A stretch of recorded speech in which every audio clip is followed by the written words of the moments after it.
Hi everybody, welcome to the South Australian Sports Show. Hope you can stay with us for the next hour. The big man, Barry Curtin, joins me as always. Baz, how are you? Good, mate.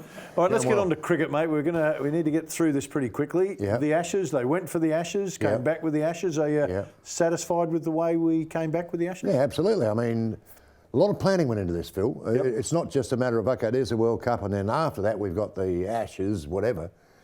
The Australian selectors and whatever have been planning this for a long time, the Ashes. The Ashes are the most important thing on the Australian cricket calendar. So they prepared very, very well by resting certain bowlers. He's not playing here. You would have noticed Hazelwood didn't play much cricket in the World Cup and just little tiny things like that. But it's all in preparation to win the urn. That's what they wanted to do. Make sure that we'd already had the Ashes, but we want to keep them. So I ticked them, give them a A+, because they went away and won them. Happy with the new coach, the way he handled his happy series? as Larry. I'm happy as Larry with a lot of them. I did say to, I'm not sure whether it was with you or with Ando, but it was always going to be a battle of the brittle. Yep. Because I think both sides' batting lineup were very, very brittle. Right, and we won that battle. All right. Well, Steve Smith won the battle, didn't he? Absolutely. I mean, he was outstanding. Well, he was a difference, yeah. Does Warner hold his spot now? I mean, I think he had one innings for the whole series on double digits. The rest he was out for ducks and, you know. But we've got to remember how good a player he is. I'm not saying he's not a great player. I know where you're coming from, but I think it gives him a little bit of currency. I think he can, he'll play against Pakistan. I think it's Pakistan, New Zealand will tour Australia in the summer. He'll play the first couple of tests. Will it change his attitude a bit? You know, no, I think, You know, Phil, it's really difficult, mate, when the opening batsmen in England have to face a Duke's ball, which is going all over the place. The tracks, I agree with what Ben Stokes says, and even Root, that the tracks were made not to suit the English bowlers. Right. You know, they thought that they were made to suit the Aussie bowlers. But Broad was all over the place. Broad was a very, very difficult customer. And we must also remember that James Anderson didn't play in those last four tests or whatever because of his injury. He could have been he's a fantastic bowler. Yep. But I think Warner keeps his spot. The other opening spot is certainly up for grabs. So is 3. I don't think Labuschagne is a number 3. I think he should keep his spot, but maybe number 5 or something like that. So potentially how many spots are open? Oh, mate, there's 4 or 5 spots open. 4 or 5 spots? No problem at all. No issue at all. You cannot. Look, I'm a great lover of Travis Head. Yes. I think he's a fantastic player. But he had a poor series, really. He didn't have a big series, but he was still third in the batting behind Labuschagne and Smith. Yep. So he'll keep his spot, I think. Right. Travis Head is a dodgy one. Matty Wade has probably saved his little skin by making 100 in the last one. Yep. So he may still keep his spot, but boy, you know, you talk about Uzi Khawaja and all these blokes, mate. Harris, Marcus Harris, Bancroft, they're in trouble. So it might be time for the reword, rejuvenate, reinvent. Well, we've got the players, mate. Yep. There's good players about the place, but I'd still give these guys a bit of a chance in the first couple of tests. On the back that they came back with the Ashes. Exactly. Yep. Give them that opportunity to prove themselves.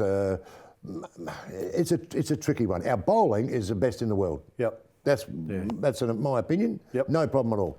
So that takes care of itself. Tim Payne himself as the keeper captain. You know, could Smith get the captaincy? Bit of pressure, mate. Could Smith get it back? Sorry? Could Smith get the captaincy back? Tricky.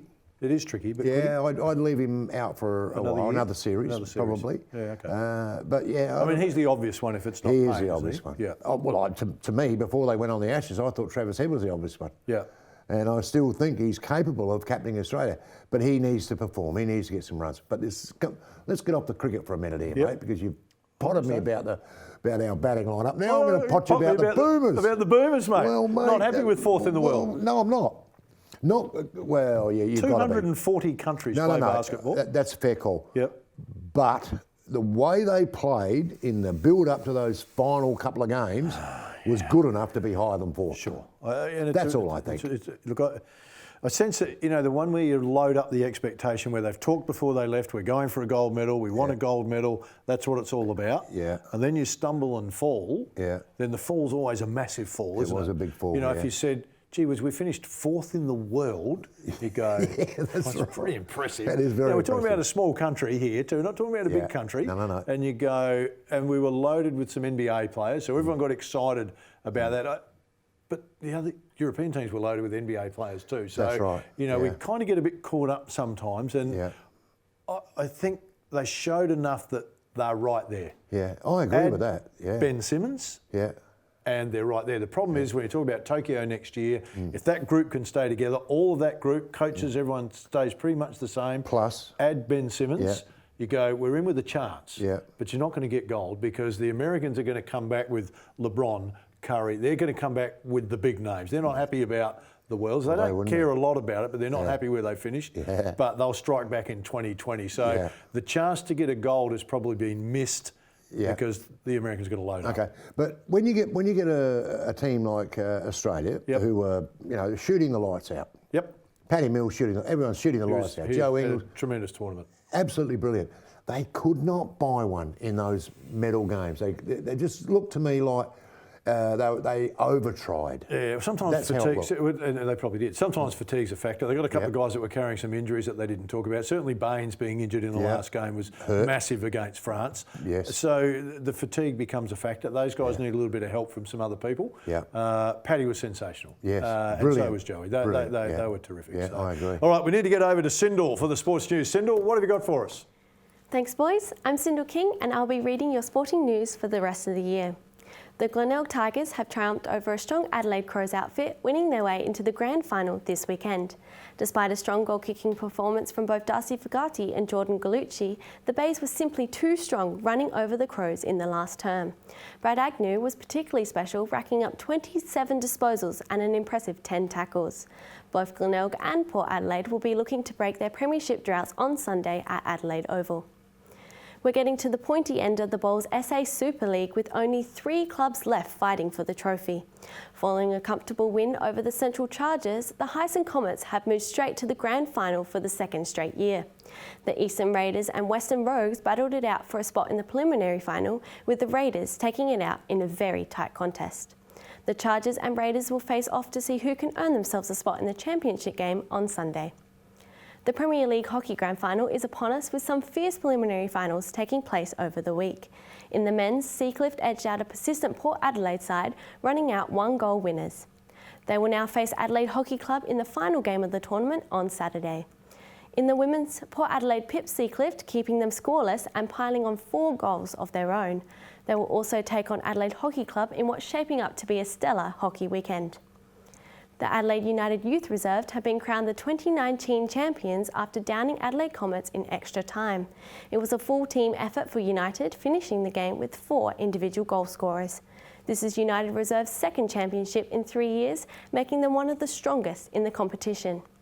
Sticking with United, veteran Michael Jacobson has been revealed as the new captain. Jacobson will lead the young side this season, which kicks off next month.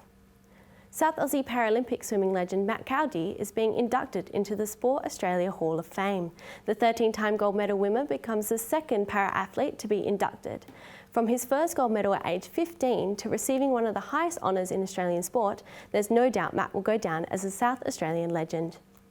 South Aussie cricketer Travis Head is set to miss the Redbacks' one-day season opener, leaving room for exciting new prospect Lloyd Pope to debut.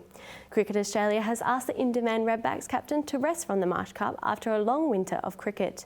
Jake Lehmann will lead the Redbacks in his absence alongside World Cup trio Alex Carey, Kane Richardson and Adam Zampa.